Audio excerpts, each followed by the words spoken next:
دوستو، دنیا میں جتنے کامیاب اور عظیم لوگ تھے یا ہیں یا ہوں گے، ان میں کچھ چیزیں مشترک پائی جاتی ہیں، اور وہ چیزیں ہیں سخت محنت، لوگوں سے بہترین تعلقات، بیسٹ ریلیشن شپ، تخلیقی قوت یعنی کریٹو پاور، خود اعتمادی جسے ہم انگریزی میں سیلف کانفیڈنس کہتے ہیں، جذب عمل سیلف موٹیویشن، ابلاغ کی صلاحیت یعنی کمیونیکیشن ایبیلٹی، اچھی یادداشت گڈ میموری۔ جی دوستو، میں پہلے بات کرتا ہوں سخت محنت کی، ہارڈ ورکنگ۔ یہ ایک آفاقی قانون ہے کہ ہم کچھ کیے بغیر کچھ بھی حاصل نہیں کر سکتے۔ زندگی میں کامیابی کی قیمت مسلسل جد و جہد کی صورت میں ادا کرنا پڑتی ہے۔ یاد رکھیے، کامیابی کا 1% انحصار آپ کے جذبہ عمل یعنی سیلف موٹیویشن پر ہے، اور کامیابی کا 99% انحصار آپ کی پسینہ نکال دینے والی محنت پر ہوتا ہے۔ اب ہم بات کرتے ہیں بہترین تعلقات کے بارے میں۔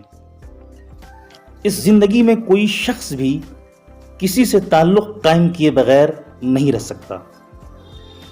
ہمیں اپنی پیدائش سے لے کر موت تک دوسروں پر انحصار کرنا پڑتا ہے۔ ہر شخص، خواہ وہ کتنا ہی بڑا یا چھوٹا کیوں نہ ہو، ہماری کامیابی کا زینہ ثابت ہو سکتا ہے۔ یاد رکھیے، اکیلے پھول سے کبھی بھی گلدستہ تشکیل نہیں دیا جا سکتا، ایک سپاہی سے جنگ نہیں جیتی جا سکتی، اس کے لیے بٹالین بنانی پڑتی ہے۔ اسی طرح بزنس میں کوئی شخص تنہا کامیاب نہیں ہو سکتا، کامیابی کے لیے نیٹ ورک بنانا پڑتا ہے، اور نیٹ ورک بنانے کے لیے بیسٹ ریلیشن شپ کا ہونا ضروری ہے۔ بات کرتے ہیں کریٹو پاور یعنی تخلیقی قوت کے بارے میں۔ قدرت نے ہم میں سے ہر ایک کو بے پناہ کریٹو پاور، تخلیقی قوت عطا کی ہے، مگر یہ قوت، پاور اور شکتی ہماری شخصیت کی کسی گہرائی میں پائی جاتی ہے۔ جس طرح ایک مجسمہ ساز کو، آرٹسٹ کو اپنے اوزاروں کی مدد سے پتھر کو تراش کر اس کے اندر سے ایک مجسمہ برآمد کرنا پڑتا ہے، بالکل اسی طرح ہمیں بھی اپنی تخلیقی صلاحیت یعنی کریٹو پاور کو دریافت کرنے کے لیے اپنی شخصیت کی تراش خراش کر کے روایتی طرز فکر سے، ٹریڈیشنل تھنکنگ سے نجات حاصل کرنا پڑتی ہے۔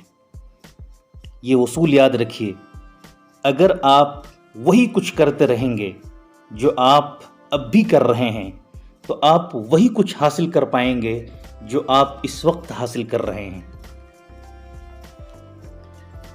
اب بات کرتے ہیں سیلف کانفیڈنس کی، خود اعتمادی کی۔ ایک ایسا باصلاحیت شخص، کیپیبل پرسن، جس میں سیلف کانفیڈنس کی کمی ہو، وہ اس کار کی طرح ہے جس میں اسپارک پلگ نہ لگے ہوئے ہوں۔ سیلف کانفیڈنس ایسا کشتہ ہے جو ہماری توانائی اور پاور کو کئی گنا بڑھا دیتا ہے۔ وہی شخص کامیاب ہوتا ہے، اسی کو اچیومنٹ اور سکسیس ملتا ہے جو یہ سمجھتا ہے کہ وہ واقعی کچھ کر سکتا ہے۔ اب ہم بات کرتے ہیں ابلاغ کی صلاحیت کے بارے میں، یعنی کمیونیکیشن ایبیلٹی کے سلسلے میں۔ پبلک کے سامنے بولنے سے ہی انسان متاثر کر دینے والی گفتگو سیکھ سکتا ہے۔ اس کے نتیجے میں آپ کی ہمت اور سیلف کانفیڈنس میں بہت اضافہ ہو سکتا ہے، اور آپ اپنی سوسائٹی اور ٹیم میں باعزت مقام حاصل کر سکتے ہیں۔